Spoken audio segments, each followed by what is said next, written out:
सभी का यहां आना और इतनी बड़ी तादाद में आना, ये साफ साफ दिखाता है कि सोनार बांग्ला की कितनी प्रबल है। 4 चरण की वोटिंग में बंगाल के लोगों ने बीजेपी को बम्पर आशीर्वाद दिया है। आज 5वें चरण की वोटिंग में भी भारी मतदान हो रहा है और भारतीय जनता पार्टी की विजय यात्रा तेज गति से आगे बढ़े, इसके लिए बंगाल की जनता पूरी ताकत से लगी हुई है। इन सभी चरणों में बंगाल के लोगों ने जिस प्रकार से मतदान किया, निर्भीक होकर, शायद उनके जीवन में कई दशकों के बाद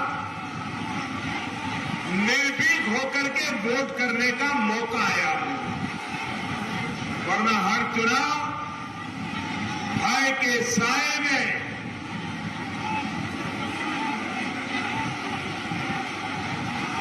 गुंडागर्दी के बीच और थप्पाबाजी, इसमें से मुक्त होकर के पहली बार बंगाल के लोग मतदान का आनंद ले रहे हैं, मतदान के प्रति एक नया विश्वास लेकर के आगे बढ़ रहे हैं। मैं बंगाल के नागरिकों का सर झुका करके नमन करता हूं, आदरपूर्वक अभिनंदन करता हूं। भाई बहनों, 2 मई क्या होगा? 2 मई क्या होगा? 2 मई क्या होगा? 2 मई दीदी, 2 मई को दीदी का जाना तय हो चुका। अभी यहां पहुंचा तो मुझे बताया गया है कि 2 मई को यहां खीर दही की तैयारी की गई है।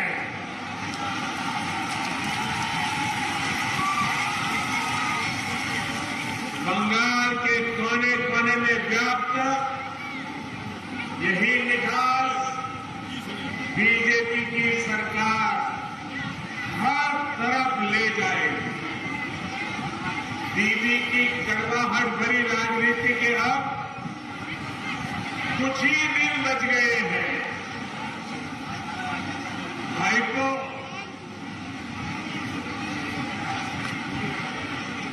बहनों, गंगारामपुर के तो नाम में ही 2 पवित्र नाम हैं, जो हमारी संस्कृति, हमारे संस्कारों को परिभाषित करते हैं। मां गंगा और प्रभु राम, दोनों के नाम का ये साथ अद्भुत संगम है। एक तरफ से देखें तो दोनों ही सबका साथ, सबका विकास, सबका विश्वास की बहुत बड़ी प्रेरणा है। मां गंगा गंगोत्री से लेकर गंगा सागर तक बिना भेदभाव सबका भला करती है। इसी प्रकार प्रभु राम भी ऊंच नीच के हर भेद को मिटाकर सभी को गले लगाते हैं। लेकिन ऐसा लगता है दीदी को मां गंगा और श्री राम, इन दोनों नामों से ही घृणा है। दीदी गंगा गंगा के किनारे बसे भारतीयों को गाली देती है, उनकी आस्था का, उनके खान पान का, उनकी भाषा बोली पहनावे का अपमान करती है और राम नाम के साथ तो उनकी नफरत इतनी बढ़ गई है कि राम धनु में राम होने के कारण उसको बदलकर राम देनु कर देती है। भारत का कोई भी नागरिक, चाहे वो किसी मत मजहब का हो, उसको पीढ़ियों से राम धनु से कोई समस्या नहीं है। लेकिन दीदी ने अपने वोट बैंक के लिए इस पर भी राजनीति का प्रयास किया। भाइयों और बहनों, दीदी की इस दुर्भावना का, तुष्टीकरण की दुर्नीति का ही परिणाम है कि दिनाजपुर सहित ये बहुत बड़ा क्षेत्र विकास के हर पैमाने पर पीछे रह गया। तुष्टीकरण से विकास नहीं होता, बल्कि दीदी जैसे लोग तुष्टीकरण के नाम पर विश्वासघात कराते हैं। तुष्टीकरण से सड़क, स्कूल कॉलेज, शिल्प, चाकरी ये सब नहीं मिलता है। यहाँ की संकरी और गड्ढे वाली सड़कें, अस्पतालों का अभाव, सिंचाई का अभाव, ये सब कुछ प्रत्यक्ष प्रमाण है। साथियों, दीदी को कभी आपके विकास की, इस क्षेत्र के विकास की चिंता नहीं रही। यहाँ जहरीले पानी से हर जाति, हर मजहब को, हर परिवार, हर मजहब को मानने वाला परिवार प्रभावित है। मासूम बच्चे गंदा पानी पीने से बीमार पड़ रहे हैं। लेकिन दीदी राजनीतिक विरोध के लिए केंद्र की हर घर जल योजना में भी रोड़े अटकाती है। यहां अस्पताल, मेडिकल कॉलेज की बातें तो बहुत की, लेकिन स्थिति क्या है ये आप अनुभव कर रहे हैं। केंद्र सरकार पश्चिम बंगाल के हर गरीब परिवार को 5 लाख रुपए तक का मुफ्त इलाज देश भर के अस्पतालों में देना चाहती है। लेकिन दीदी को ये भी मंजूर नहीं है। साथियों, यही स्थिति यहां के कुटीर उद्योग, यहां के हस्तशिल्प, यहां के बुनकरों को, यहां के मुख शिल्प, इनकी भी कभी दीदी ने सूद तक नहीं ली। बीजेपी के लिए ये आत्मनिर्भर भारत के बहुत बड़े स्रोत है, लेकिन टीएमसी के तोलाबाज किसी को नहीं छोड़ते। बीते 10 सालों में दीदी की सरकार ने पुराने शिल्प में ताला लगाने और युवाओं के पलायन को ही बढ़ावा दिया है। साथियों, जहां तुष्टीकरण होता है, वहां अभाव होता है, भेदभाव होता है, आशा आकांक्षाओं का दमन होता है। दीदी की सरकार ने पश्चिम बंगाल के हर युवा बेटे बेटी की आकांक्षाओं का दमन किया है। दीदी ने भाइपों की आकांक्षाओं के लिए, भाइपों की कैरियर के लिए बंगाल के लाखों युवाओं का भविष्य दांव पर लगा दिया। आज जब हम बड़े बड़े प्लॉट की बात सुनते हैं, बड़ी बड़ी गाड़ियों की बात सुनते हैं, हर महीने करोड़ों रुपयों की काली कमाई की बात सुनते हैं, तो पता चलता है कि दीदी ने किस तरह अपना सारा ध्यान भाइपों के ही विकास पर लगाया। जिस नेतृत्व में इतना अधिक स्वार्थ हो, वो सामान्य प्रतिभाओं से न्याय कैसे कर सकता है? भाई और बहनों, जब इस दुर्नीति के विरुद्ध में मैं सवाल उठाता हूं, आपके लिए अगर मैं सवाल उठाता हूं, बंगाल के नौजवानों के लिए सवाल उठाता हूं, बंगाल की माताओं बहनों के लिए सवाल उठाता हूं, बंगाल में कानून व्यवस्था के लिए सवाल उठाता हूं, तो दीदी क्या करती है? जवाब नहीं देती है, मुझको गाली देती है। कहती है मोदी से कान पकड़वाकर उठक बैठक करवाएगी। अरे दीदी, ओ दीदी, आदरणीय दीदी, आपने बंगाल की गरीब जनता को लूटने वाले तोलाबाजों के कान मरोड़े होते अपने सबसे प्रिय भाइपों से उठक बैठक करवाई होती, तो आज ये दिन आपको देखने नहीं पड़ते। दीदी, ये आपका विदाई समारोह है। देखो साथियों, आज हालत ये है कि दीदी की सुबह और शाम मोदी को गाली दिए बिना ना शुरू होती है और ना ही खत्म होती है। और दीदी क्या क्या बोल रही है, उन्होंने सिर्फ इस चुनाव में कैसे गाली दी है, ये मैं आज बंगाल के लोगों के सामने, देशवासियों के सामने और अपने आप को बुद्धिजीवी मानने वालों के सामने भी दोहराना चाहता हूं। 19 मार्च को दीदी ने कहा कि वो मोदी का चेहरा नहीं देखना चाहती।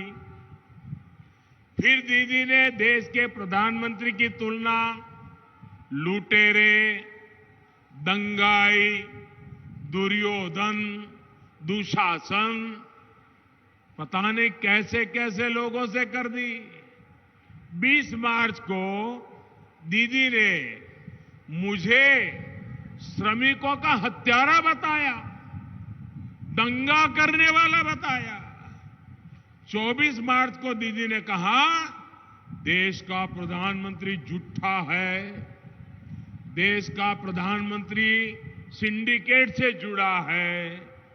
25 मार्च को दीदी ने जो कहा वो बताने से पहले मैं बंगाल के संस्कारी जनता की माफी मांगता हूं। यहां के लोग संस्कारी हैं, यहां के लोग विवेक बुद्धि वाले हैं, इसलिए उस बात को बोलने से पहले मैं बंगाल की महान परंपरा, बंगाल की महान जाति, उनकी माफी मांग करके फिर मैं बोलता हूं। दीदी ने मुझे जो गाली दी, मैं उसे मजबूरी में दोहरा रहा हूं। 25 मार्च को दीदी ने कहा, देश के प्रधानमंत्री को कहा, जो उनको दीदी के सिवा और कुछ नहीं कहता है, ज्यादा से ज्यादा 2 बार बोलता हूं, दीदी, ओ दीदी। दीदी ने क्या कहा, मुझे ऐसा नहीं बोलना चाहिए लेकिन मेरी मजबूरी है। दीदी ने क्या कहा? दीदी ने कहा तुम साला खूनी का राजा खुनी का जमींदार, तुमने सारे पैसे लूट लिए। ये भाषा 26 मार्च को दीदी बोली, देश में सिर्फ मोदी की दाढ़ी बढ़ती जा रही है, मोदी के दिमाग के साथ कुछ दिक्कत है, ऐसा लगता है मोदी का कोई स्क्रू ढीला हो गया है। देखिए, बंगाल में 10 साल जो मुख्यमंत्री रही वो क्या बोल रही है। 4 अप्रैल को दीदी इस बात पर भड़क गई कि बंगाल में बीजेपी की सरकार बनेगी। उन्होंने कहा कि क्या मैं भगवान हूं, सुपर ह्यूमन हूं।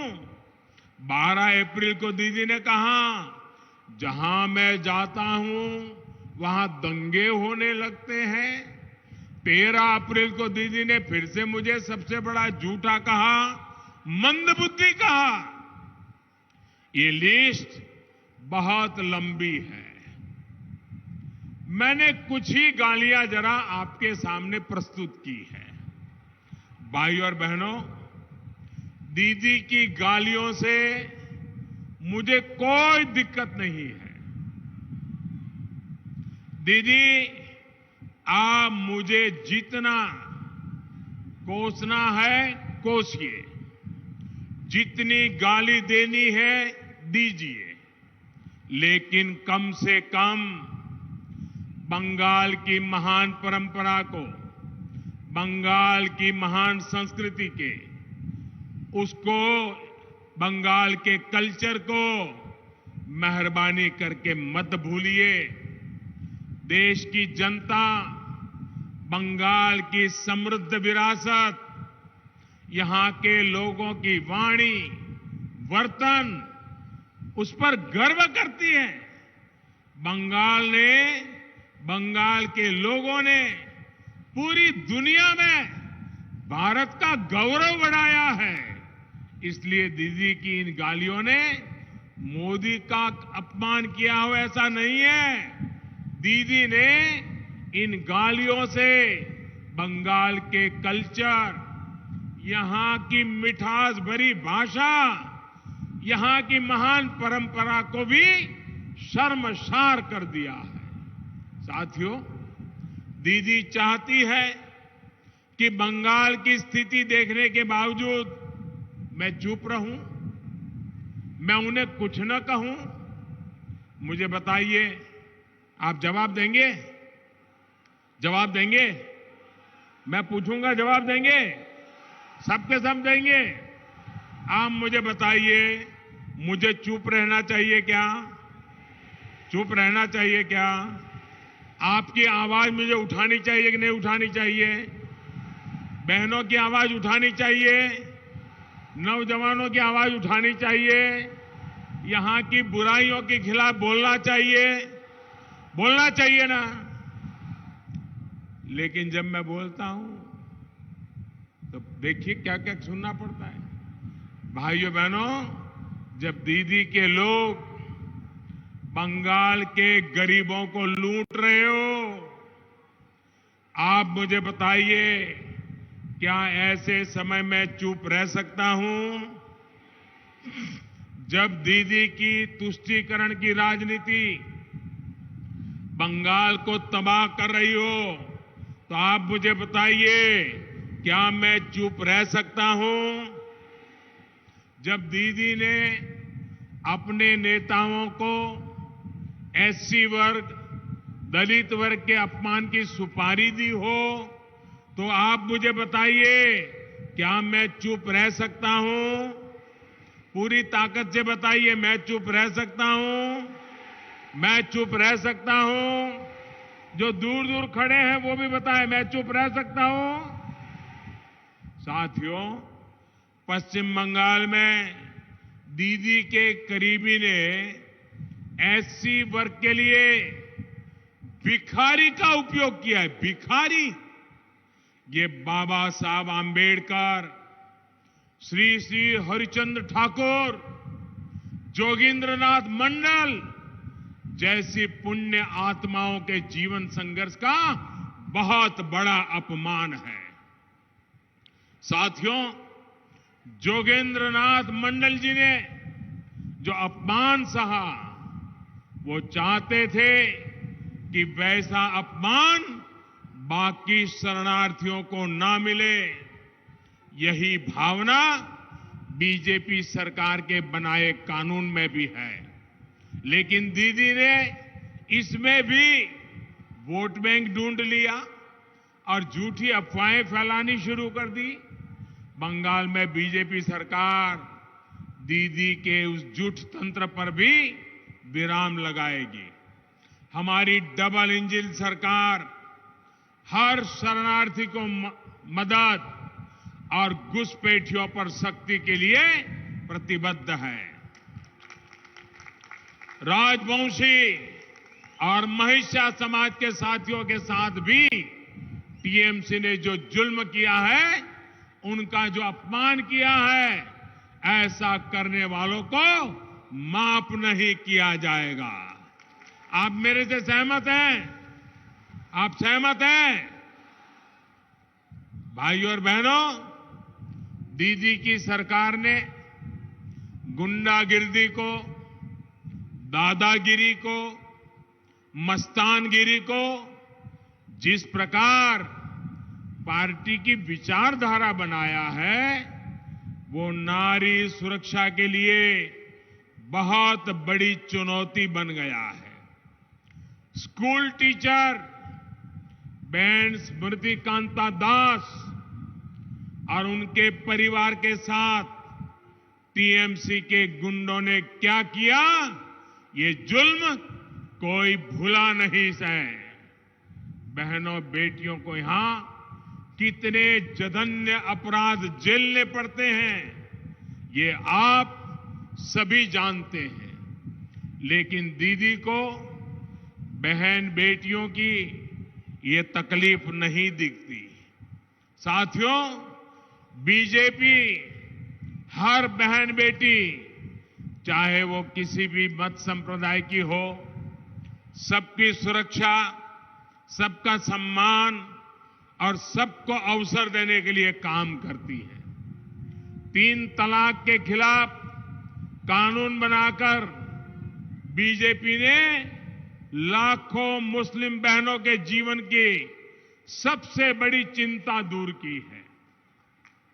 इस वजह से लाखों मुस्लिम बहन बेटियां आज बीजेपी के साथ खुल करके भी आने लगी है, और जब वोट देने जाती है तो चुपचाप कमल पर बटन दबा करके आती है।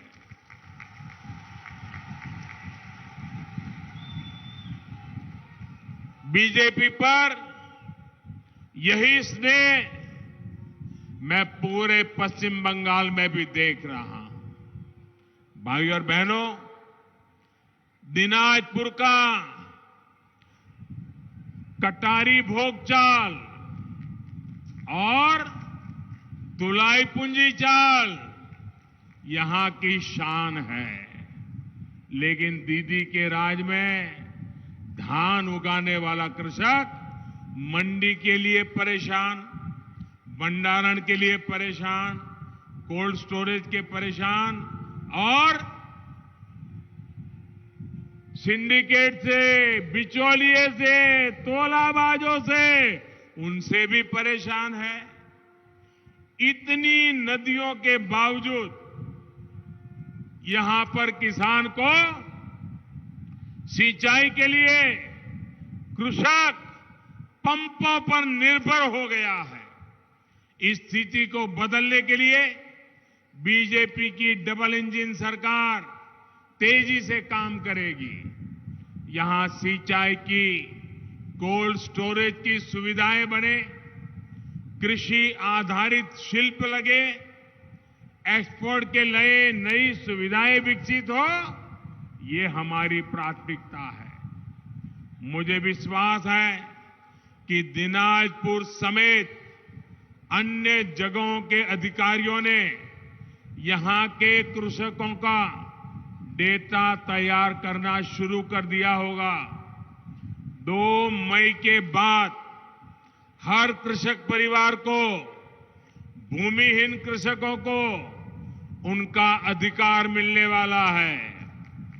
पीएम किसान सम्मान निधि के लाभार्थी मेरे कृषक भाई बहनों को बीजेपी सरकार बनने के बाद दीदी ने जो रोका हुआ है, दीदी ने जो रोका हुआ है वो 18,000 टका, 18,000 टका। कितना? जरा जोर से बोलिए, कितना कितना कितना?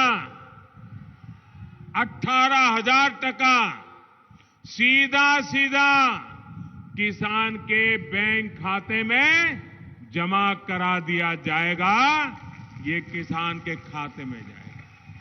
भाइयों बहनों, ये बात आप घर घर पहुंचाएंगे, घर घर पहुंचाएंगे, किसान के घर जाके बताएंगे, 18,000 टका मिलने वाला याद कराएंगे। ये उनका हक का है। दीदी रोक के बैठी थी, जैसे ही दीदी हटेगी रुपया आ जाएगा। यही नहीं, उत्तर बंगाल में जो भाइपो पास, भाइपो परमिट, ये जो राज चल रहा है ना, उससे भी आपको मुक्ति मिल जाएगी मेरे भाइयों बहनों, उससे भी मुक्ति मिल जाएगी। भाजपा इस क्षेत्र को आत्मनिर्भर बनाने के लिए कनेक्टिविटी और करप्शन फ्री सरकार देने के लिए कमर कस चुकी है। बीजेपी की डबल इंजन सरकार इस क्षेत्र को इंटरनेशनल ट्रेडिंग हब बनाने के लिए, यहां की जो समृद्ध हेरिटेज है उसके टूरिज्म से जुड़े सामर्थ्य को बल देने के लिए पूरा प्रयास करने वाली है। इस क्षेत्र को विकास का कॉरिडोर बनाने के लिए राष्ट्रीय और अंतर्राष्ट्रीय स्तर पर जो भी कदम उठाने होंगे वो उठाए जाएंगे। मां गंगा ने अपने विशाल आंचल में हर तरफ बीजेपी को आशीर्वाद दिया है। 2 मई के बाद इसमें पश्चिम बंगाल भी जुड़ने वाला है। भाइयों बहनों, सोनार बांग्लार, शॉन कल्पोनिन बीजेपी के वोट दिन। इसी के साथ हमें आशोल परिवर्तन के अभियान को तेज करना है। आप स्वस्थ रहें, सुरक्षित रहें, इसी कामना के साथ मेरा जीवन धन्य हो गया। इतनी बड़ी तादाद में आप आशीर्वाद देने आए। जहां भी मेरी नजर पहुंचती है, लोग ही लोग, लोग ही लोग हैं। मैं आपका आदरपूर्वक नमन करता हूं, आपका अभिनंदन करता हूं, बहुत बहुत आभार व्यक्त करता हूं। दोनों मुट्ठी बंद करके पूरी ताकत से मेरे साथ बोलिए, भारत माता की, भारत माता की, भारत माता की। बहुत बहुत धन्यवाद।